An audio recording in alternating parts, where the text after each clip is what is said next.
Entonces, en la continuidad de nuestro análisis del primer capítulo de Conversaciones con Jorge Fuckelman, hoy quiero comentarles en el comienzo una historia de consultorio que se corresponde con estos pasajes en los cuales estamos ya tomando contacto con esta definición Fuckelmaniana respecto de la infancia y el juego, y es que el juego precede la infancia. Les cuento, en una oportunidad hace muchos años atrás recibo una consulta por un niñito de 4 años. Y el motivo de esa consulta era que los papás no podían poner límites ante algunas situaciones. Y este nenito era del estilo de esos que no paran. No representaba nada especialmente serio. Un nenito en el que, como suele ocurrir entre los 3 y los 5 años, tenía un poquito exacerbados sus impulsos edípicos. Cuando pregunto más detalladamente a los papás, en estas primeras entrevistas con ellos, qué es lo que les molestaba a cada uno de ellos, el papá me comenta que el nene jugaba habitualmente, cada tanto, jugaba a que lo mataba a él, al padre.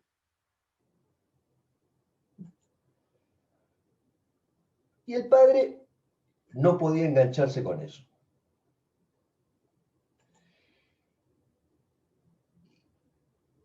Digamos, no podía engancharse con eso como si se tratara de un juego, lo incomodaba.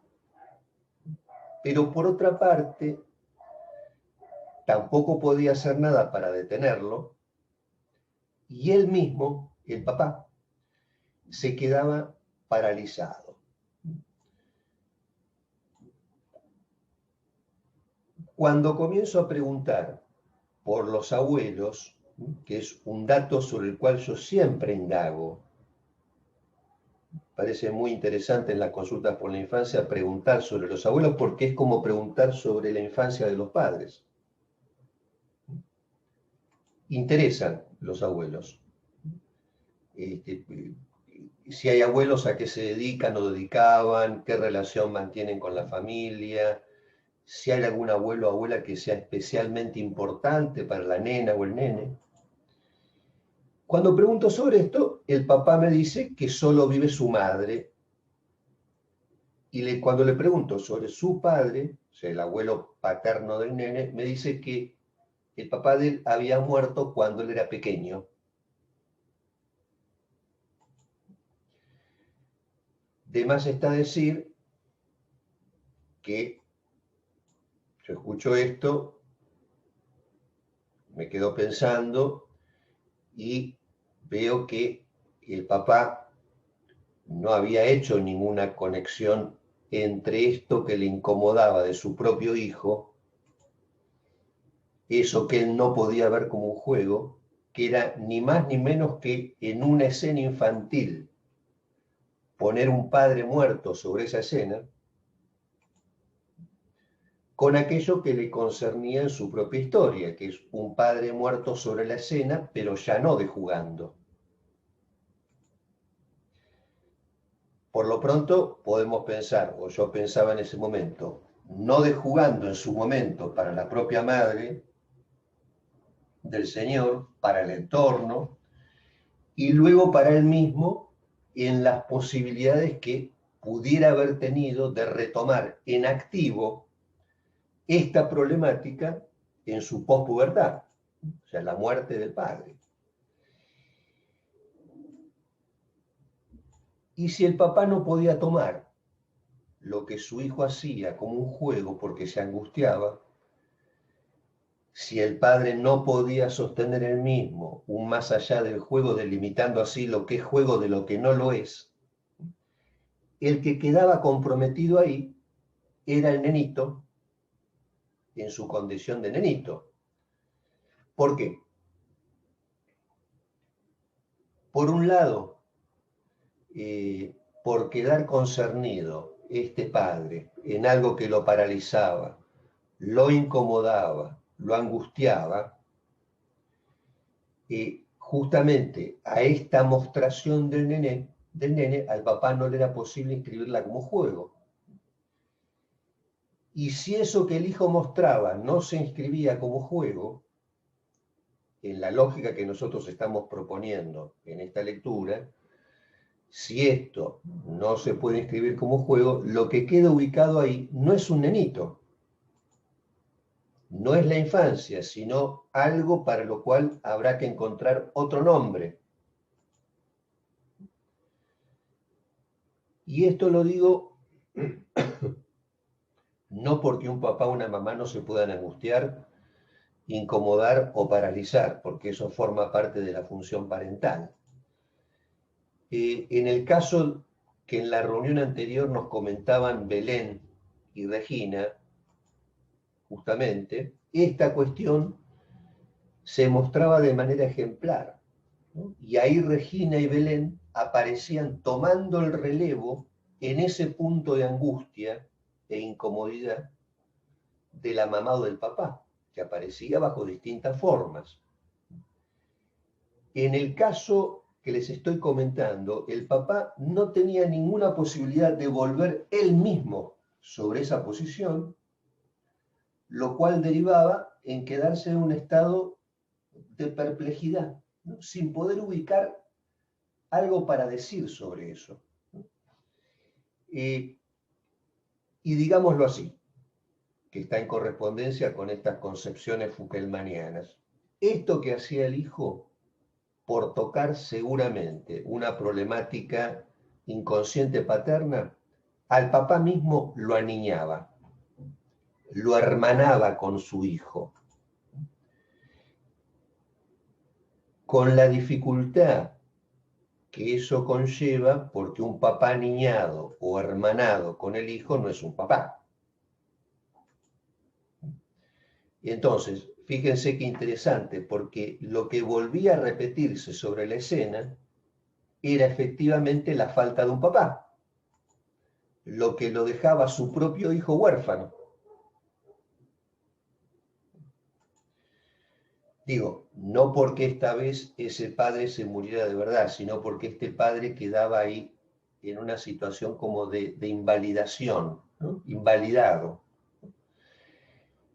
Bien, hasta ahí la anécdota esta de consultorio que recordé cuando pensaba en lo que íbamos a conversar hoy sobre el juego y cómo aparece en este primer capítulo. Vamos a ir citando textualmente algo que se refiere al juego aquí en este texto, para ir desplegando de a poco estos enunciados que, como ya hemos dicho, a primera vista parecen muy condensados. Y ahí Foucault nos comenta que en el juego lo que se posibilita es que el elemento simbólico significante comience a circular. Para que circule es menester que algo esté en falta y que esa falta sea sostenida por quien se pone allí en juego. En este caso, el que recibe la consulta. Y noten que aquí Foucault nos indica también casi un axioma, porque está indicando que no hay juego sin falta. No nos aclara de qué falta se trata, pero lo que sí nos transmite es que resulta imprescindible que esa falta esté sostenida por alguien que no es el niño o la niña, sino de quien se ofrece a ponerse allí en juego, en este caso, bueno, decía, quienes reciben la consulta. Y en esa lectura que estamos haciendo aparece justamente esta expresión, que se ponga en juego. Implica justamente la posibilidad de otro tipo de inscripción de aquello que el niño o la niña estaban tratando de leer, lectura que habitualmente efectúan niños y niñas con su propio cuerpo, con su propio imaginario. Este pasaje contiene mucho, como ustedes podrán intuir. Por lo pronto, la posibilidad de que alguien se preste a ponerse en juego está en la base de que haya otro tipo de inscripción de aquello que el niño o la niña estaban tratando de leer con su propio imaginario corporal. Entonces, fíjense que tenemos también una definición. Cuando esa inscripción está complicada, esa lectura que hace el niño queda limitada en su propio imaginario corporal y no circula, no se desliza. Deslizamiento que es posible, tal como venimos planteando en esta lógica, deslizamiento que es posible si alguien se pone en juego y acepta sostener ese lugar de falta, para que eso se inscriba como juego. Y permítanme acá justamente que haga, ya que hay varios elementos a considerar, que realice un atajo intertextual para ir hacia otros lugares en los cuales Fuckerman alude a este tema de la inscripción, cuando esa inscripción atañe a lo que el niño o la niña están tratando de leer con su imaginario corporal. En otros lugares donde aparece mencionada esta temática en la transmisión de Fuckerman, se hace referencia a esa situación en la cual los nenes y las nenas en la primera infancia, y esto lo hemos comentado con ustedes, los nenes y las nenas de la primera infancia piden que se les lea el mismo cuento una y otra vez y solicitan, bajo diversas maneras, que no aparezca ningún tipo de variación en ese cuento que se pide que se cuente una y otra vez. Incluso se podría decir que no aparezca ninguna variación en la emisión de la voz, lo cual sitúa a quien está contando el cuento en una imposibilidad, porque bien sabemos que no se puede contar el cuento una y otra vez de la misma manera, ¿no? Es como el cuento de la buena pipa. Y menos, por supuesto, que aparezca una diferencia ahí en la musicalidad, en la cadencia, en el ritmo de las palabras. Lo que aquí comenta Fuckerman es que a él le parecía que este paradigma, ¿no?, de contame siempre el mismo cuento una y otra vez, estaría tejiendo un registro del momento en el que el sujeto empieza a hacer algo con las marcas que lo venían determinando. Y si los mayores cumplimos estrictamente esto, estamos consintiendo entonces en representar al niño o la niña cumpliendo lo que las marcas dictaminan. ¿Qué es lo que las marcas dictaminan? Justamente mismidad. Que algo sea lo mismo. Entonces, si quien está allí aceptando el desafío de confrontarse esta imposibilidad de contar el mismo cuento una y otra vez, acepta consciente, podríamos decir que el niño o la niña quedan liberados de estar respondiendo ellos mismos con su imaginario corporal lo que esta marca dictamina, que es la mismidad. Si los mayores se entregan a ese juego, puede decirse que se abre la posibilidad de que el niño o la niña no sean solo una marca, sino que pasen a ser algo con esas marcas. Y ahí el deslizamiento posible. A propósito de esto, a fines de los años 80 y principios de los 90, Fuckerman comentaba que había leído sobre un método que se había descubierto en Estados Unidos para evitar que los bebés lloraran o que pudieran detener el llanto, para que pararan de llorar. Y este método que habían descubierto ahí en Estados Unidos consistía en que se grababa al chico llorando Y una vez registrada esa grabación, cuando comenzaba a llorar, por un pequeño sistema de encendido electrónico, comenzaba a sonar la grabación del llanto. Por este método, el bebito dejaba de llorar. Bueno, el doctor Fuckerman, cuando mencionaba este ejemplo, él mismo se preguntaba cuáles serían las consecuencias para la vida futura de estos bebés sometidos a este dispositivo. Y él mismo se contestaba que prefería no tener que imaginar las consecuencias de esto. Pero lo interesante de este ejemplo es que mostraba que desde el principio en los bebés hay una soldadura entre la voz y el cuerpo, una coalescencia. El estar recepcionando ciertas voces produce algo en el cuerpo del bebé. Y en el caso de esa experiencia, por supuesto no se trataba de cualquier voz. A juzgar por los efectos, los bebitos parecían discriminar su propio llanto del llanto de otros bebés. Y esta relación entre el cuerpo y la voz está en el basamento mismo de lo que nosotros planteamos desde el psicoanálisis como sexualidad.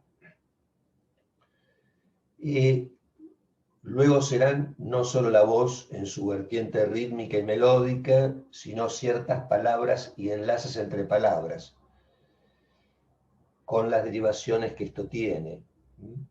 Y entonces, la relación temprana que se produce entre el cuerpo del bebé y ese anudamiento entre la rítmica y cadencia de ciertas voces hace que el bebé o la beba se encuentren concernidos, como si fuera al modo de la pregunta, ¿qué me está pasando?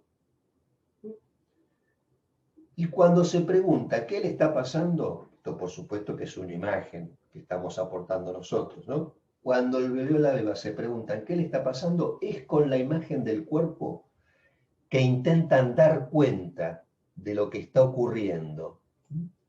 Como si con la imagen del cuerpo dijeran, por ejemplo, esto es tomar la teta. Esa lectura con la imagen del cuerpo. De ese modo es como se va constituyendo desde el origen, les decía, esta coalescencia entre el lenguaje y una realidad sexual. Y cuando yo digo realidad sexual, por supuesto, tenemos que aclarar siempre que esta sexualidad sobre la cual el psicoanálisis aporta una concepción, se trata en rigor de un cuerpo que por la asistencia que se deriva justamente de esa mirada y esa voz puesta en juego por quien asiste, una mirada y una voz que no son anónimas, este cuerpo entra en ciertas regulaciones que atañen al placer y al displacer y al más allá del principio del placer. Digo, no es sin esta asistencia de la mirada y la voz que este cuerpo se constituye como tal, y en esa constitución nosotros podemos verificar ciertas regulaciones que se van imponiendo, que van de la mano de lo que el otro inscribió, de lo que el otro que está asistiendo inscribió. Ahora vamos a ir hacia el final, un ejemplo clínico justamente para también hacer referencia a este tipo de inscripción que inicialmente viene del lado del otro. Entonces, este cuerpecito, desde el inicio, podríamos decir que está en una relación con la sexualidad y con la muerte. ¿Por qué? Porque está mortificado, se podría decir, este cuerpo por un significante, que es el que aporta quien está allí inscribiendo, y este significante tiene un carácter mortificante. Quiero decir, captura, no todo, pone en juego un no todo, pero captura en esas vías significantes y sexualiza, en tanto, insisto, ubica ese cuerpo en ciertas vías de regulación que tienen que ver con el placer, con el displacer y con el más allá del principio del placer. Y esta lectura, decíamos, con la imagen del cuerpo que los bebés hacen y la inscripción de eso como un juego, puede, por supuesto, traducirse a veces en avatares muy complicados. Les cuento ahora otra situación clínica que me tocó escuchar hace unos años atrás, supervisando a una persona que había recibido la consulta por un niño en un dispositivo de integración. Una maestra integradora. Esta persona, si bien le interesaba el psicoanálisis, se dedicaba en otra dimensión de su actividad a atender, en este caso, en este dispositivo, no era el analista del nene. Y en realidad el nene no tenía analista, sino todo un dispositivo psiquiátrico, farmacológico, cognitivo-conductual. Un nenito es en ese momento 6 años. Pero, aún así, sin ser la analista del nene, a esta persona, como les decía, le interesaba el psicoanálisis, había tenido oportunidad justamente de leer conversaciones con Jorge Fuckelman y de ese modo se acerca para pedir una supervisión. Este nene de 6 años, tanto en su casa como en la escuela y también en el encuentro con la maestra integradora, de repente, sin motivo aparente, comenzaba a gritar de un modo desgarrador. Pero no solo gritaba, sino que al gritar se desplomaba como si su cuerpo perdiera tonicidad. Entonces estaba el grito inesperado, repentino, no calculado, y con el grito una suerte de pérdida de tonicidad y un desplome.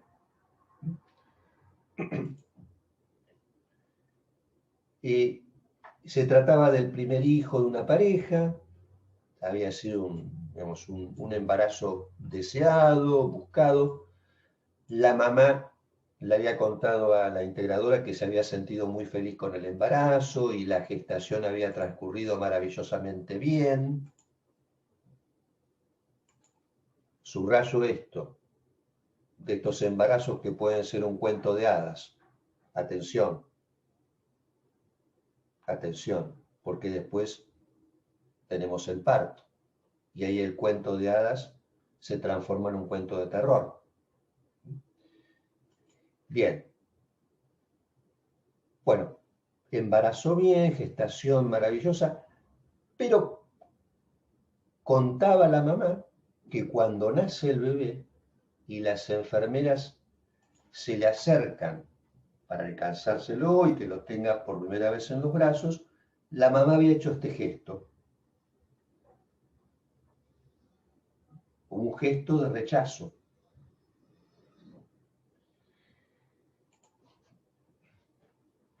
Luego, el puerperio de la mamá transcurre con no pocas dificultades para ella, anímicas.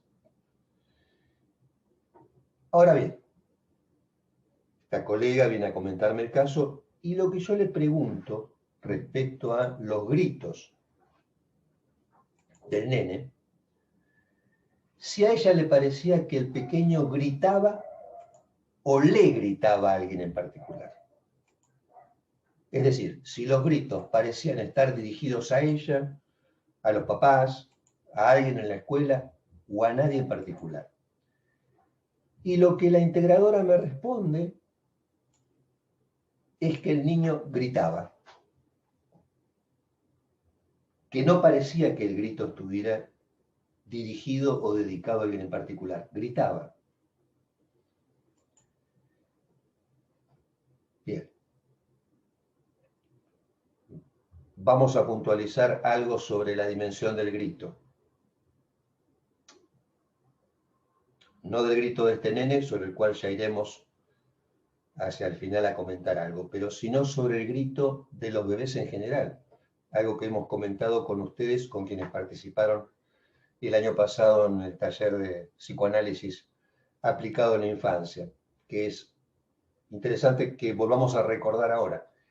Ese grito de entrada nos plantea un trastocamiento respecto a cómo consideramos el tiempo. Nosotros el tiempo lo consideramos habitualmente como un vector unívoco. Es lo que el sentido común nos dicta. Pero este grito, el del bebé, el grito de todos los bebés, se localiza en un tiempo que es otro y que no es un tiempo ni mítico, ni histórico, sino lógico, en el cual es en ese tiempo, en el cual lo que no existía es llamado a advenir en su relación con la voz, que como decíamos hace un ratito, esa voz que encarnan los mayores a cargo. O sea, fíjense que esa voz que encarnan los mayores que están asistiendo, ubica lógicamente y dialécticamente una inexistencia. Lo que no existía adviene, pero adviene desde la inscripción que esa voz que está acá, que está a cargo, interpreta. Digo, esa voz en la cual el grito se inscribe como llamado y que opera desde el inicio. Con lo cual, como hemos mencionado alguna vez, el grito siempre está afinado. El grito siempre está afinado, para usar una metáfora musical. El grito nunca fue grito, porque en esa operatoria, como grito queda perdido, en tanto se inscribe siempre como llamado. Vamos a decirlo de otro modo. Los mayores a cargo, en la expectativa de una supuesta palabra proveniente del bebé, ponen a la criatura desde su nacimiento en esta posición de sujeto supuesto parlante. Y construyen a partir de eso, los mayores, la hipótesis de una representación. O sea, fíjense qué compleja que es esa matriz inicial. Al modo de, digamos, esta hipótesis de una representación se construye al modo de ese axioma lacaniano que ustedes seguramente habrán escuchado o leído, que dice que un significante es lo que representa un sujeto para otro significante. Porque el llamado que la familia o la función parental interpreta no representa al bebé, ¿no? En cuyo caso eso nos remitiría más bien al registro de signo, sino que sobre todo representa al sujeto para todos los significantes a advenir. Como yo les dijera, escuchamos al grito de un bebé y por ahí los que están allí, la familia dice, este va a ser cantante de ópera. Bueno, ahí no es que estos significantes representan al mismo modo, sino están planteando una hipótesis de representación entre significantes. Por eso yo decía que en esta hipótesis de representación, donde el bebé queda ubicado como un sujeto supuesto parlante, manejamos la idea de que hablarle al bebé es como hablarle al porvenir. Es hablar en una dimensión que noten ustedes cuánto tiene que ver con esa hipótesis que yo sé que ustedes manejan también respecto del juego, porque ese juego que se ubica entre lo que aún no, lo que ya no es y lo que aún no es, esta manera de inscripción del grito en llamado también opera en ese intervalo entre lo que ya no es ni fue grito y entre lo que aún no es. Esos significantes a advenir y que están en la base de la representación de ese sujeto. En ese pasillo nos movemos de entrada. Por eso decía, hablarle al bebé supone de algún modo siempre estar hablando al porvenir. y a lo perdido. Algo que está perdido, que está en falta, y algo que también está en falta en tanto aún no llegó. En el nenito del grito, que yo les comentaba, en este caso, sospechamos que la aparición de este bebé, la dimensión del grito y su inscripción como llamada, operaron de un modo particular. ¿En quién opera de un modo particular? En este caso, para quien está ahí representando la investidura materna, ¿no? Digamos, quien para ella misma representa esa investidura y para quien también representa para los demás. Madre esta que había tenido, como les decía, un embarazo de cuento de hadas, ¿no? Porque como lo transmitía, una ensoñación, un espejo idealizado, que nosotros podemos suponer que tanto el parto como el posparto resquebrajan ese espejo ideal. Entonces, todo hace presumir un cierto desmoronamiento yoico de la mamá con el nacimiento. Y cuando me refiero a desmoronamiento yoico, me refiero a esa escena imaginaria en la que todos nos ubicamos y que está en relación a un espejo en el cual podemos reconocernos, así como ustedes están reconociendo ahora la imagen de su... este soy yo, esa soy yo. Esto que nosotros podemos hacer de reconocernos y en lo posible no inquietarnos ni angustiarnos porque aparecemos allí, ¿no? Digo esto porque hay quien podría angustiarse. Esta posibilidad de reconocernos allí está sustentada justamente en esta relación que mantenemos con el espejo, un espejo en el cual podemos reconocernos, pero también un espejo del cual estamos extraídos, lo cual nos permite decir frente a la imagen, ese soy yo, pero no confundir esa imagen del espejo con quien está diciendo, de este lado de acá, ese soy yo. Hay una extracción de ese espejo que tiene que ver con la presencia. O sea, ese espejo está en falta. Ese espejo representa un no todo. A eso me refería con que en este caso nosotros podemos presumir que la presencia del bebé para esta señora representó una alteridad, ¿no? La experiencia de una presencia que rompe seguramente alguna ensoñación. Y en verdad, a ver, no es raro que la aparición de un bebé pueda provocar una seria perturbación en un grupo familiar. Seguramente que para ustedes esto es una evidencia. Digamos, en la mamá, el papá, los hermanos, otros familiares. Vieron que habitualmente en la cultura nuestra, habitualmente en la mayor parte de los casos son los padres los que rajan, ¿no? Los padres varones. Ante esta situación aparece el bebé y bajo distintas formas rajan. Él representa una alteridad y una experiencia, la experiencia de una presencia que antes no estaba, que es inquietante. Supone cierta ajenidad, cierta extrañeza, o sea, con lo cual no debe sorprendernos que para ciertos espíritus sensibles la aparición de un bebé pueda provocar cierta perturbación. Así como la adolescencia también, porque también en la adolescencia podemos decir, aparece un sujeto que antes no estaba para la familia. Y ahí también se pueden armar complicaciones para el joven y para la familia. Entonces, con esta maestra integradora, nos planteamos la hipótesis de que ese rechazo de la mamá a la presencia del recién nacido seguramente daba cuenta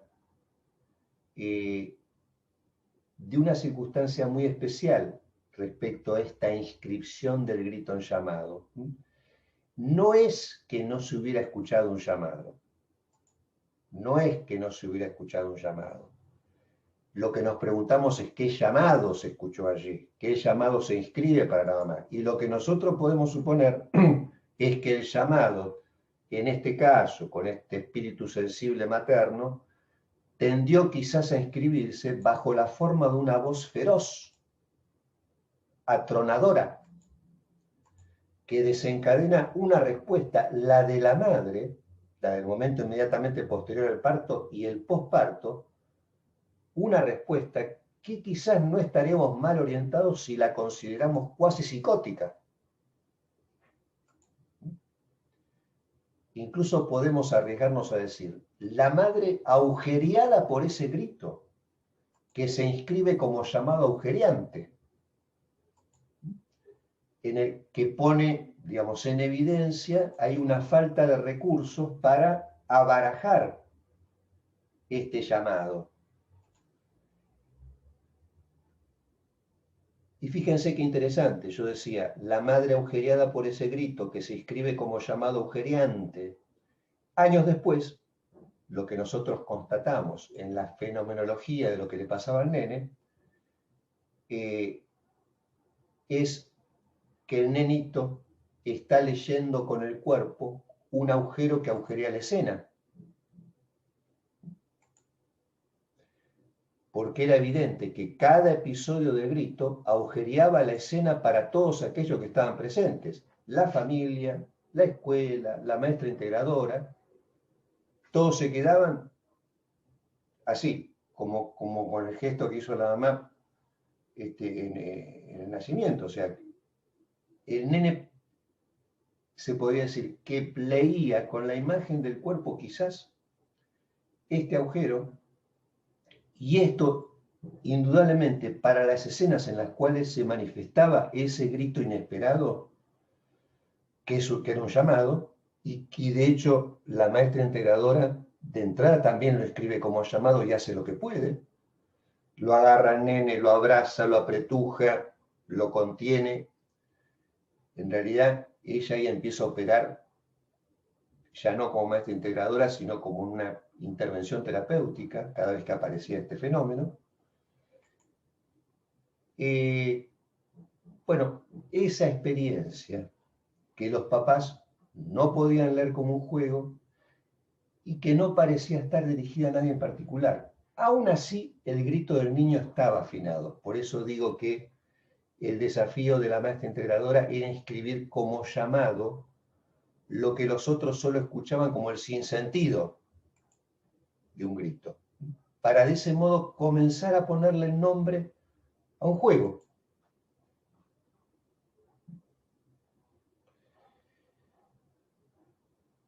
Bien, hasta aquí lo que quería comentarles en la prosecución de la lectura de conversaciones. Si les parece, abrimos los micrófonos y escuchamos ideas, reflexiones, comentarios antes de hacer el break.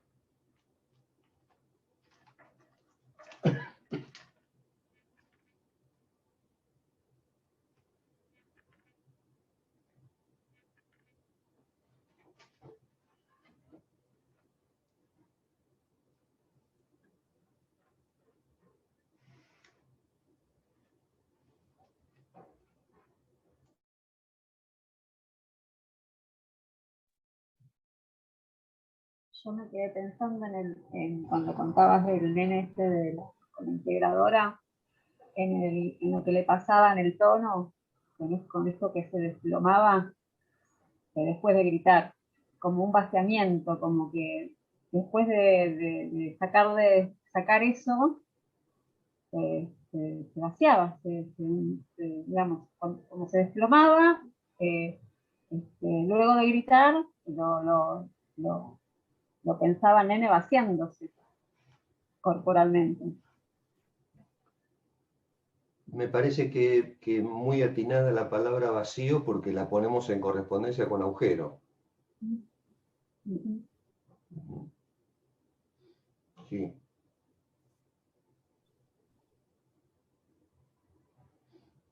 Sí, sí, sí. Sí, eso que nosotros hemos conversado, Patricia, alguna vez respecto a que la postura erguida no es una conquista natural. Vos lo sabés bien, también acá Daniela, bueno, quienes trabajan en psicomotricidad lo saben bien. No es una conquista natural. Cuando nosotros hablamos del olfato y de cómo Freud ubicaba allí la adquisición de la postura erguida como un relegamiento del olfativo, ¿no? Porque se separa del piso, entonces queda perdido esa conexión con lo olfativo.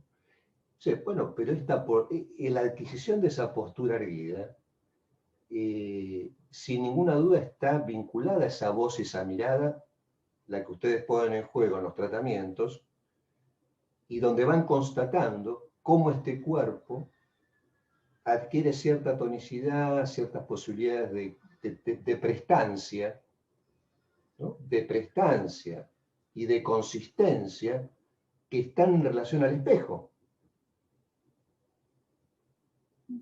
¿no? Un espejo que seguramente ustedes ofrecen en los tratamientos, y que son ustedes mismas también ahí inscribiendo ese cuerpo. Entonces ahí sí, también me parece que es interesante lo que vos comentabas de ese vaciamiento, como esa especie como de aplanamiento, que sin ninguna duda es como la contracara del espesor y de la consistencia, de la prestancia de la imagen, ¿no?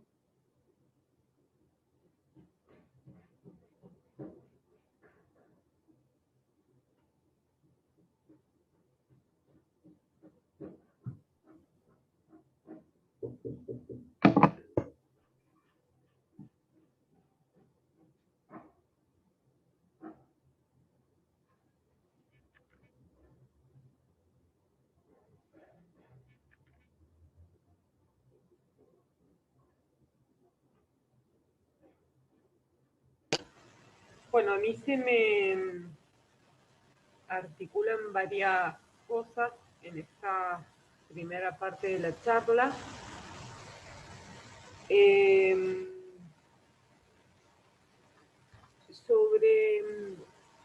Hace años que vengo leyendo mucho sobre el tono, la representación, el movimiento, y hay muchos autores que han pasado por mis lecturas sobre este tema particular.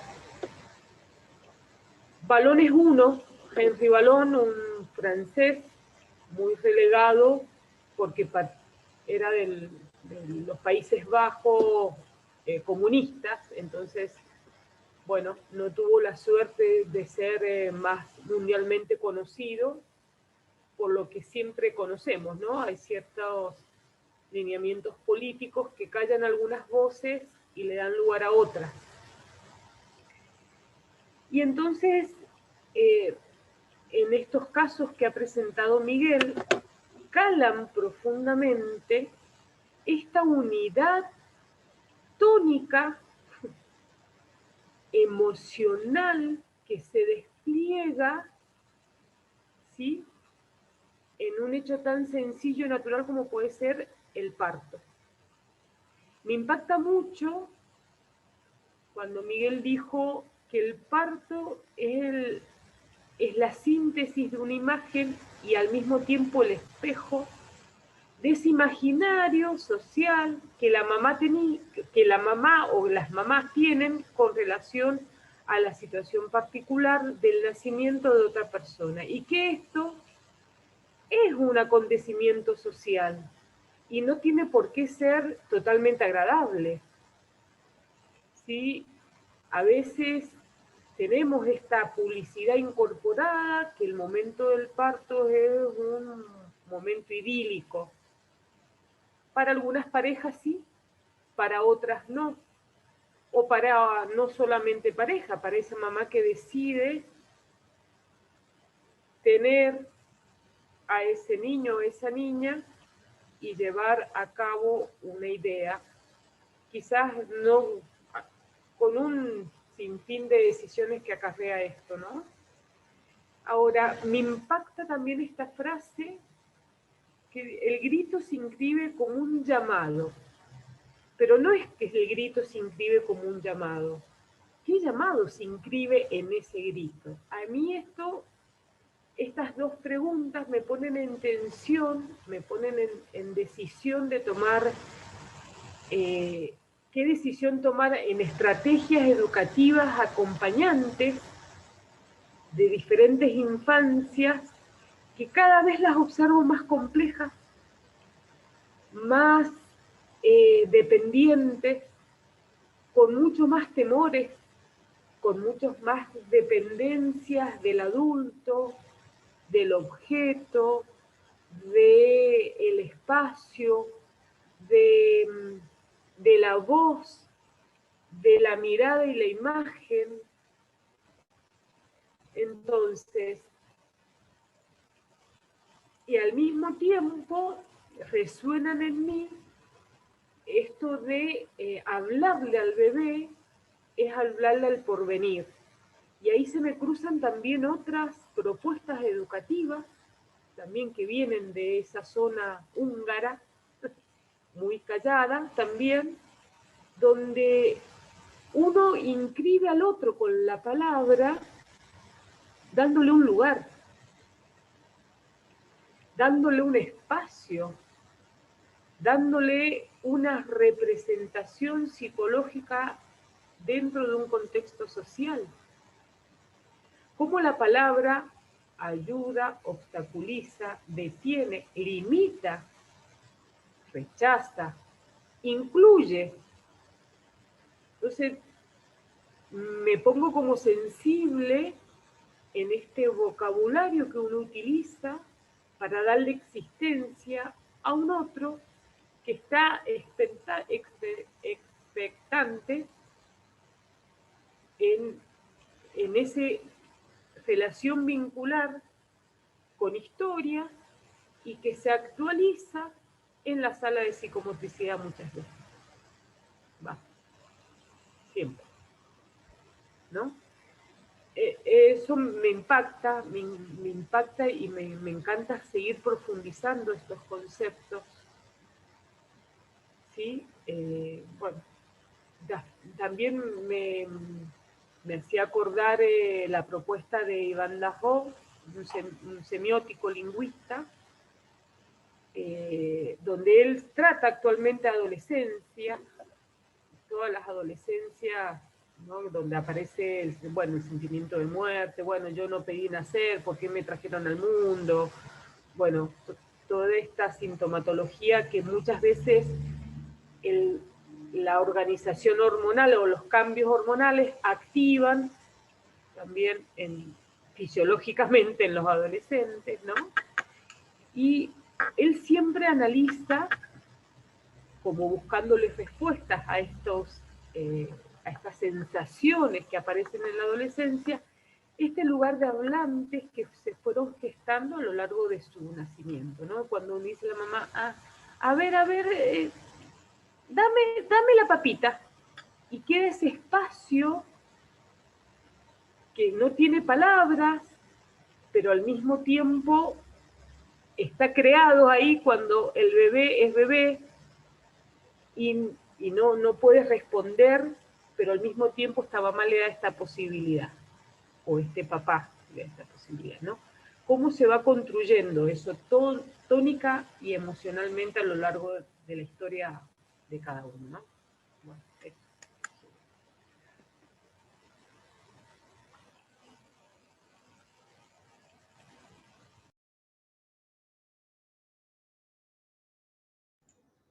Muchas gracias, Marcela.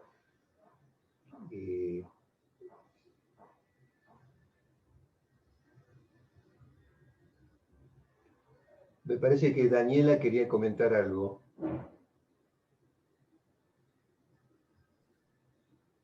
Sí, escuchando acá un poco,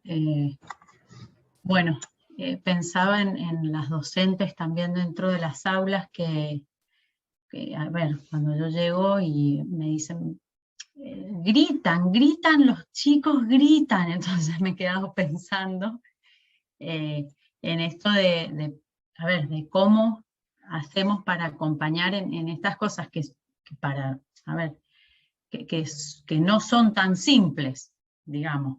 ¿Ah? Porque para el docente por ahí dificulta la tarea, ¿no? Cuando hay mucha cantidad de niños, entonces eso genera un malestar y un clima que en vez de ser tomado como un llamado, ¿no? Justamente, se toma como, bueno, como el niño molesto, el niño que está interrumpiendo bueno, entonces cómo nosotros acompañamos, qué tarea, ¿no? Esto de acompañar en las instancias